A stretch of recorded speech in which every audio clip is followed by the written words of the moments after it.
Mr. Kasparov, if I could lead off from that as well, and if you disagree with any of the statements I'm about to make, as it leads into my question, you'll tell me. Number one is Vladimir Putin at this point has amassed more power in his hands than any leader in Moscow since Stalin in the 50s. Number two, there was less than 10 years ago where there was still political resistance that we could see expressed, whether it was through rock bands, political parties, demonstrations. That has steadily eroded, and it's a result of his willingness to exile, murder, and jail political opponents. And so you have no doubts that Vladimir Putin has ordered the murder and the jailing of political opponents. I also don't believe you have any doubts that he has directed the targeting and the killing of innocent civilian women, children in Aleppo and in other parts of Syria. I ask all that and lay that context out because we have now had two administrations who believed that somehow this is someone we could work with and create some sort of a strategic geopolitical partnership. And the new administration has also expressed a willingness to potentially pursue this sort of geopolitical partnership with Vladimir Putin, despite all these things we know about him. And I'm interested from your perspective, what would the impact be on our credibility, on America's standing in the world, and quite frankly, our national security, but in particular, I want you to opine on our credibility and our standing in the world as a nation who promotes democracy and liberty and the rights of all people. What would it do to our standing if, despite all of these things that we now know, we somehow enter in a geopolitical deal with Moscow in which we are willing to overlook all these things and the sovereignty of nations like Ukraine in exchange for their supposed cooperation in Syria? What would the impact be on America's standing in the world if we go into a deal with a criminal like this? Thank you, Mr. Chairman. I agree with everything you said about Vladimir Putin and his regime. I think it's important to emphasize that the United States and Putin's Russia, let me emphasize Putin's Russia, have no common values, no common ground, and no common interest. It's a false narrative that unfortunately is being pushed by some people in this country and in Europe that Vladimir Putin could be an ally in a war against terrorism. Terrorism has been, I wouldn't say invented, but nursed by KGB decades ago. And now we could see that in Syria, ISIS has been used by Bashar al-Assad's butcherous regime as an excuse for the atrocities that they committed against their own people. Again, it's a long story to find out whether KGB infiltrators had influence within ISIS. I believe so. But what is most important that we could see that Assad's forces never fought ISIS, and Putin always looked, for ISIS as a good reason for him, an excuse to enter Syria. So the problem is, that if you make one concession to Putin's regime, they'll look for more concessions. They don't look at compromises as a search for common ground. It's a sign of weakness, and they will push even forward. You mentioned two administrations, Bush 43 administration and Barack Obama administration. I could also mention that one of the earliest mistakes was made even by Clinton administration. While in 1995, Bill Clinton was empowered by the bipartisan resolution of the US Congress to demand Boris Yeltsin to stop the first transaction of Russian nuclear technology to Iran, and he could threaten and actually to pull out financial aid, which was crucial. Unfortunately, he decided against doing it. So, but if Clinton administration or Bush administration could be somehow forgiven because they looked at Russia as a country that was making, first steps towards democracy, the last 8 years, especially the last 4 years, I think it's this short-sighted policy cannot be excused because those were the years where Putin accumulated all the power and moved from any form of cooperation into the open confrontation. 10 years ago in Munich, he delivered a speech which cannot be interpreted otherwise but the challenge to the West in the Munich Security Conference. And by the way, he follows almost religiously to what he said there, challenging American power and making the United States as a prime target for his domestic propaganda. If the United States enters any kind of deal at the expense of its traditional democratic allies, or the countries like Ukraine that are heroically fighting against Putin's aggression, that will be a very deep wound in the reputation, global reputation of the United States, because it will be seen as the clear case of hypocrisy. And it will undermine US attempts to promote democracy worldwide. And by the way, it will not stop Putin from moving further, because again, for him, it will be a sign of weakness, and he'll try to exercise even more power, because his domestic propaganda is based exclusively on the confrontation with the United States and the free world. You are a longtime observer and perhaps know firsthand and have seen the tradecraft of the KGB and now the Putin government. As you see reports about their active measures in the United States elections, beyond simply some just say, well, this is all about trying to reach a particular outcome. In your opinion, beyond just the outcome of the election, somebody winning, somebody losing, deeper than that, what is the reason why Vladimir Putin's government would seek to undertake active measures in which they weaponize leaked, illegally accessed information for purpose and then strategically placing that information in the press? What, at the end of the day, were they trying to go beyond that to undermine the credibility of American democracy, sow chaos and instability? What is the thinking that goes behind that sort of action? Vladimir Putin is targeting democracy as an institution. Undermining democracy, and of course the United States is the most lucrative target for a KGB agent. He believes that he could destroy any hopes for democratizations in Russia or in other countries of unfree world. He has been doing the same things in Europe. He has been steadily attacking democratic institutions in the UK, now in Holland, in France, in Germany, in Italy, elsewhere, because for him it's a great opportunity to use, what an irony, technology invented in the free world, the freedom of speech, to undermine the very institutions that are protecting our freedom. And he is not going to stop, because for him it's the natural way of extending his powers, since he wants chaos. Chaos helps him to promote his clandestine agenda, and chaos prevents unified front of European nations and the United States and Canada and other democratic nations in the world to stand against Putin's aggression. Dr. Eldoseri, you said on October 10th to the BBC's Arabic service that the problem with the Saudi legal system is that it deals with the lives of people in the 21st century with the mentality of the 7th century. I was hoping you could elaborate further for those who might read the transcripts of this hearing or be watching at some point. What did you mean by they are dealing with the lives of people in the 21st century with the mentality of the 7th century? Very good example is considering any critics of the state, any critics of the policies as disobedient to the ruler. This idea of a ruler as the guardian, as the ultimate guardian, is very much a foreign idea. And it's an idea that has been inspired by early historical examples that doesn't have any relevance to the social contracts or to modern world. And if any act could be interpreted by any citizen as a disobedience to the king, that's a good ground to punish this person either by flogging or either by sentencing. There is no penal code in Saudi Arabia. There is no written codification of what does it mean to have a certain crime and what's the kind of punishment.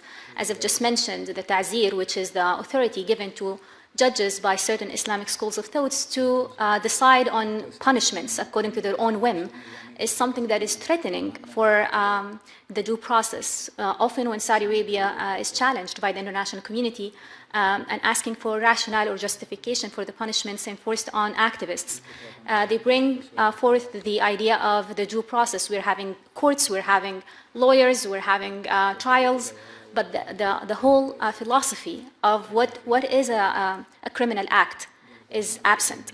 So you could just go to jail like all the members of the civil and political rights for demanding that there should be a social contract with very much of a checks and balances for the authority of the ruler. If you demand that in Saudi Arabia, you are sentenced for 11 years or 15 years in prison, and followed by equal duration of travel ban. So this is what I've meant, that this kind of mentality that doesn't really coincide with any definitions of human rights, this kind of mentality that treats any act of expression of opinion or expression of religious beliefs as an act of terror, as an act of insult against Islam to protect their power.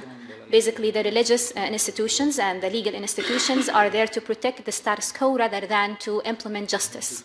And this really is apparent from the wide variance of sentences that people experience from even the same judge. In our hearing for Secretary of State, the nominee, now Secretary of State, testified in response to my questions about Saudi Arabia that we needed to account for cultural differences that existed that perhaps is the reason why this is still in place and it would take a little longer than it would in other places. Is in your opinion, is the condition of the general population, in particular women, and how they are treated under Saudi law and by Saudi leadership, is that a result of some sort of a cultural affinity, or is that basically a system of political control disguised as a cultural So principle? the total obedience that is demanded from citizen to the rule of the king, basically the absolute authority to the king that is unchecked by any balances or measures. This is the same authority that is granted to men over women in a family. And the massive support that we amassed in the male guardianship campaign, it's a social campaign, and the massive support from religious scholars as well, who came out and said that these practices are not found in Islam, and there are precedents in Islam that actually contradict these ideas, and these ideas are fairly new. So in the lives of people in the 60s in Saudi Arabia, there was no ban on women to travel on their own. It was an invented state regulation because of a certain incident that happened. So all of those restrictions that were imposed on women to refrain women from participating in the public meaningfully, or to acquire equal opportunities in the workforce or in education, or to decide on their own lives or marriages, are very much an invented interpretation of what should be a different scenario if really the diversity of Islamic schools of thoughts and the diversity of people have been expressed. And this is something that we've witnessed from the number of people of all backgrounds that have joined the campaign to express online and in writings. My last question, Doctor, is because of your activism, because of your testimony here today, because of the words you've expressed and the work that you've done, what do they say about you in Saudi Arabia? Well, I think one of the things that we learned to do, I'm sure there are mixed feelings. By the government, I apologize. Well, I do see my name coming in the formal print media and in online defamation campaigns all the time, and the names of other people who are doing the same. And similar to my distinguished colleague here, I think that we learn to work without thinking of things beyond our control. We tend to uphold our values and our principles and try to do the best of the resources that we have. Ideas like what the government would think of is not of an importance, I think, to people in Saudi Arabia more than to secure the public interest and to make sure that their rights are safeguarded and guaranteed. Mr. Maldonado, there's a school of thought in American politics that the best way to advance the cause of human rights and freedom in Cuba is to allow for Cuba to be flooded with American business and travelers, but in particular American business, that if somehow there were more economic interaction between American corporations and the Cuban government, which controls the entire economy, that would somehow lead automatically at some point to political freedoms and some form of representative government. Do you share that view, and has that been your experience over the last 2 years or 2.5 years since the change in policy? We now see a large number of chambers of commerce and business interests traveling to Cuba and interacting with the Cuban government. Has that led to any political opening for people such as yourself or others who disagree with the government? And do you believe that somehow economic interaction with the United States in and of itself will lead to democracy without additional pressure?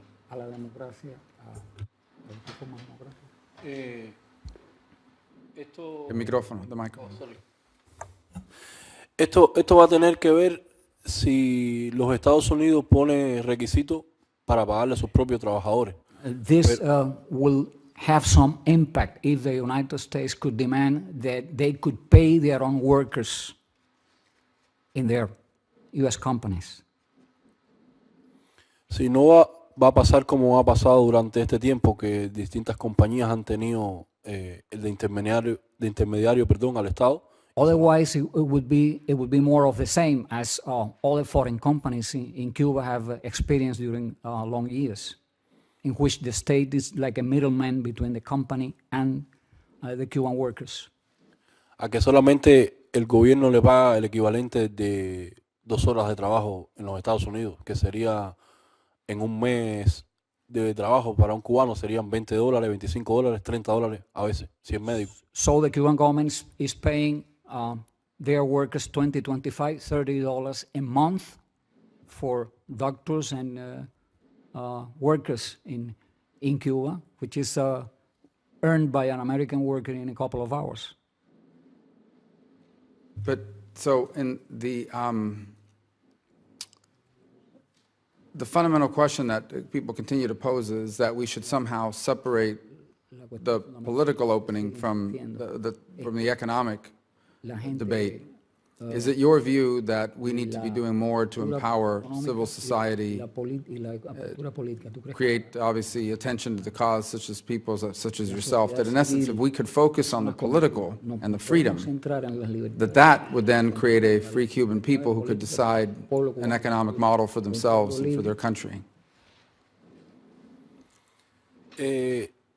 Eso es bien difícil porque si se centran solamente en la libertad política puede ser que haya un cambio y ellos todavía sean de jefes de grandes empresas y grandes cosas y pase como un paso silencioso de gobierno. Well, that's rather difficult because, if it is only political, they could remain as owners of the economy and continue as any other transition of power to themselves.